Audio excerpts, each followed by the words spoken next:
नमस्कार, मैं doctor Madan Lal Bhatt, vice chancellor King George medical university. आज मैं संक्षेप से कोविड-19 कोरोना वायरस इन्फेक्शन से बचने के लिए और उसके खतरों के बारे में संक्षेप में बताने जा रहा हूं। सबसे पहले मैं ये बताना चाहूँगा कि विश्व में 98% कोरोना वायरस के मरीज माइल्ड नेचर के हैं, केवल 2% मरीज गंभीर हैं। इन 98% मरीजों को अगर केवल अपने स्वास्थ्य का ध्यान रखें, आराम करें और किसी तरीके की कोई स्ट्रेस या टेंशन न लें तो ऐसे मरीज स्वतः ठीक हो सकते हैं। केवल 2% ऐसे मरीज हैं जो गंभीर स्थिति में हैं और उनकी खतरे के लिए उनके साथ ज़्यादा उम्र का होना, 65-70 साल से ज़्यादा की उम्र, डायबिटीज़, ब्लड प्रेशर, किडनी या कैंसर जैसी किसी बीमारी से ग्रसित होना या शरीर की रोग प्रतिरोधक क्षमता किसी अन्य कारण से कम हो जाने के कारण उनको खतरा है। वास्तव खतरा तो 1% से कम है, क्योंकि कम्युनिटी स्प्रेड जो विश्व में हो गया है इस समय, जो सर्विलांस सोसाइटी में हो रहा है कम्युनिटी में, उससे ये देखा जा रहा है कि हजारों हजार मरीज ऐसे हैं और भारतवर्ष में 60 से 70% ऐसे मरीज हैं जो एसिम्टोमेटिक हैं। अगर उन एसिम्टोमेटिक मरीजों को देखा जाए तो भारत में भी मृत्यु दर 1% से कम है। वास्तव में मृत्यु दर तो 3% है जिन मरीजों को देखा गया है, लेकिन वास्तविकता ये है कि अगर सोसाइटी का पूरा सर्वे किया जाए तो 1% से कम मृत्यु दर निकल के आएगी। ऐसी स्थिति में बचने के लिए जो सामान्य उपाय हैं मैं उनको संक्षेप में बता रहा हूं, जिसको कोई भी व्यक्ति अपने जीवन में स्वस्थ व्यक्ति उपाय के माध्यम से बच सकता है। और कोई व्यक्ति अगर संक्रमित हो गया कोरोना वायरस से तो भी उससे ठीक होने की संभावना बहुत ही ज्यादा रहेगी। पहली तो बात यह है कि व्यक्ति को स्वस्थ जीवन शैली का पालन करना चाहिए। स्वस्थ जीवन शैली में 6 से 8 घंटे की अच्छी नींद लेना आवश्यक है। इस नींद के घंटे में रात को 10 बजे से प्रातः 4 बजे का समय अवश्य इंक्लूडेड होना चाहिए।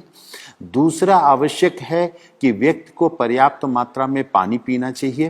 पर्याप्त पानी में 3 से 4 लीटर या 5 लीटर तक गर्मी में धूप में निकलने वाले व्यक्ति को, और इस गर्मी के बावजूद भी गुनगुना पानी लेना स्वास्थ्य के लिए ज़्यादा हितकारक है।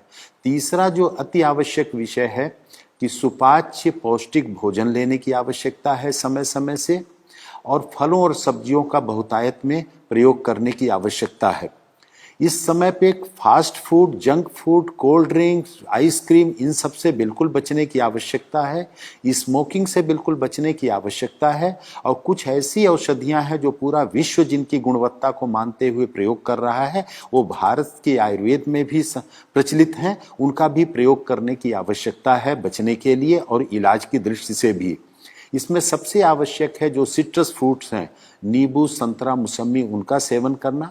नींबू को गुनगुने पानी में डाल करके अदरक के टुकड़े के साथ अगर उनको उबाल के लिया जाए तो वो रोग प्रतिरोधक क्षमता भी बढ़ाता है और कोरोना में ठीक होने की संभावना भी बढ़ावा देता है। उसके साथ गिलोय रोग प्रतिरोधक क्षमता बढ़ाती है। गिलोय का काढ़ा लेना या अदरक, काली मिर्च का काढ़ा लेना तुलसी के पत्ते के साथ उबाल करके सुबह शाम लेना भी इसमें हितकर है। दिन भर गर्म पेय पदार्थ लेते रहना, जैसे हर्बल टी है या ग्रीन चाय का प्रयोग करना भी इसमें स्वास्थ्य के लिए हितकर है। हल्दी का भी ऐसा प्रभाव देखा गया है कि रोग प्रतिरोधक क्षमता भी बढ़ाती है, वायरल इन्फेक्शन से बचत करती है।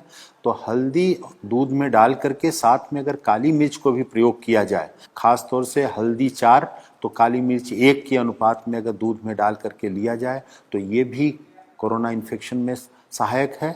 और लहसुन में भी एंटीवायरल प्रॉपर्टीज देखी गई हैं, तो लहसुन, काली मिर्च और अदरक का मिश्रण भी प्रयोग किया जाए कच्चा या खाने के साथ सलाद के रूप में थोड़ी सी मात्रा में, तो ये भी रोग से बचाने में सहायक है। और कोई भी व्यक्ति इसमें जो संक्रमित होता है अगर वो तनाव बहुत नहीं लेगा, घबराहट का शिकार नहीं होगा और अपनी कोमॉर्बिड कंडीशंस जो भी हैं, अगर डायबिटीज़ है, थायराइड की प्रॉब्लम है या अन्य कोई प्रॉब्लम है, तो उसका समुचित उपचार लेते रहें और उनसे बचने की आवश्यकता है। अगर वो बीमारी कंट्रोल में रहेगी तो इससे खतरा उतना नहीं होगा।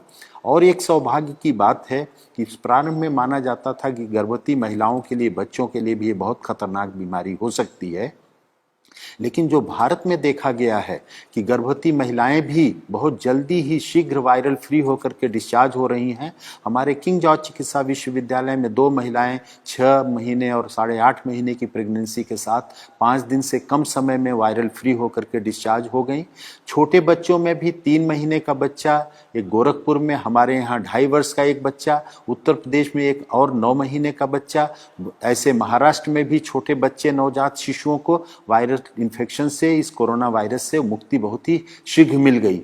तो उन बच्चों पर भी ध्यान देना है और खास तौर से जो ध्यान देने की आवश्यकता है कि इसके लिए कोई वायरल एंटीवायरल ड्रग नहीं है, कोई वैक्सीन नहीं है, अतः सोशल डिस्टेंसिंग या फिजिकल डिस्टेंसिंग का पालन करें, हाथ को बार बार साबुन पानी से धोते रहें या हैंड सैनिटाइजर का प्रयोग करें और बाहर निकलते समय मास्क का नियमित रूप से यदि कोई प्रयोग करे तो वो बच सकता है और यही इस वायरस की लड़ाई के लिए सबसे बड़ा साधन है। और अपने को बचाएं, दूसरों को बचाएं। इस संदेश से जितना भी अपने को लाभान्वित करें, दूसरों को बता करके लाभान्वित करें, वही इस मानवता की बहुत बड़ी सेवा होगी। आपको बहुत बहुत धन्यवाद। नेशन वन की खबरों के अपडेट के लिए आप हमारे चैनल को लाइक करें, सब्सक्राइब करें, पसंद आई वीडियो को शेयर करना ना भूलें और ज्यादा जानकारी के लिए लॉग इन करें www.nation1.tv पर। अधिक जानकारी के लिए आप हमें ट्विटर, फेसबुक पर भी फॉलो कर सकते हैं। तो खबरों की ज्यादा जानकारी के लिए बने रहें नेशन वन के साथ।